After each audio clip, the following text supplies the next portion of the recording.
Hi అండి అందరికీ. నేను మీ సుజాత భద్రం. ఇది నిన్నటి వీడియో అండి. సండే రోజు మేము గుబ్బల మంగమ్మ దగ్గరికి వెళ్ళామండి గుడికి. నేను శ్రీకాంత్ నవ్యశ్రీ. శ్రీకాంత్ అంటే పెద్ద కోళ్ళ అబ్బాయి, నవ్యశ్రీ చెల్లోళ్ళ అమ్మాయి అనమాట. ఇంకొక బండి మీద సాయి, పండు, అమ్ములు.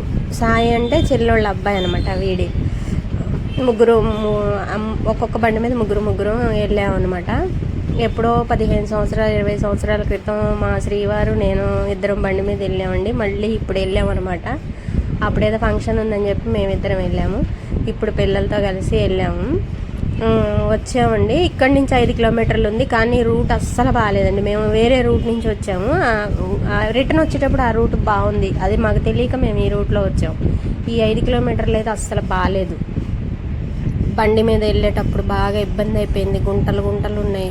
మేము దారిలో వచ్చేటప్పుడు అశ్రాపేట దగ్గర నుంచి అసలు ఎంత బాగుందో, అంత పచ్చదనమే. అంత ఈ జామాయిలు, పొగాకు, పామాయిలు, అరటి తోటలు, కొబ్బరి తోటలు అన్నీ అంత పంటలే ఉన్నాయి. బాగుంది ఆ ఏరియా అంతా చూడటానికి కూడా. గుడికి అయితే వచ్చేసామండి. వచ్చిన తర్వాత కొబ్బరికాయలు తీసుకున్నాం. కొబ్బరికాయలు తీసుకొని ఇక్కడేమో హారతి వెలిగించామండి. అందరం పసుపు కుంకుమ వేసి, ఇంకా నవ్యశ్రీ నేను హారతి వెలిగించాము. అక్కడ హారతి వెలిగించి కొబ్బరికాయ కొట్టి ఇంకా దర్శనానికి వెళ్దామని చెప్పేసి దర్శనానికి బయలుదేరాం. కానీ ఇంతమంది జనం ఉన్నారు, అసలు ఫుల్ క్రౌడ్. సండే బాగుంటారంట. ఇంకా మేము నార్మల్గానే ఉంటారులే అన్నట్టు బయలుదేరాం, లేకపోతే వేరే వారం వెళ్ళేవాళ్ళమే. ఇక్కడ ఈ పూజా కార్యక్రమాలు అయిన తర్వాత ఇంకా దేవి దర్శనానికి వెళ్ళాము. వెళ్ళేటప్పుడు ఇంకా పండు వీడియో తీస్తుంది మాకు వెనకమాల. అందరం నడిచాం.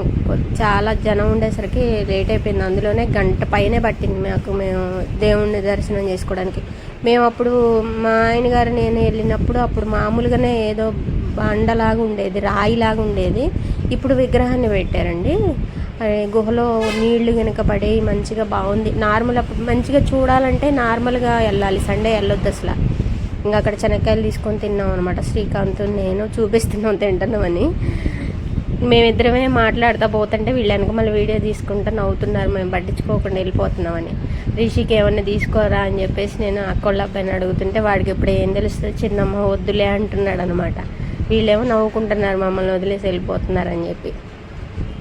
ఇక ఆ క్రౌడ్లో నుంచి బయటకు వచ్చేసి ఇంకా మేము పులిహార తీసుకెళ్ళామండి. ఆ పులిహార తిన్నామని చెప్పేసి అక్కడ కూర్చొని అందరం కలిసి తినేసి ఇంకా బయలుదేరినాం. అప్పుడు మధ్యలో ఇంకా అక్కోళ్ళ ఊరు మండలపల్లిలో ఆగి వేదాంశిని చూసి మళ్ళీ రిటర్న్ అయ్యామన్నమాట. నా వీడియోని సబ్స్క్రైబ్ చేసుకొని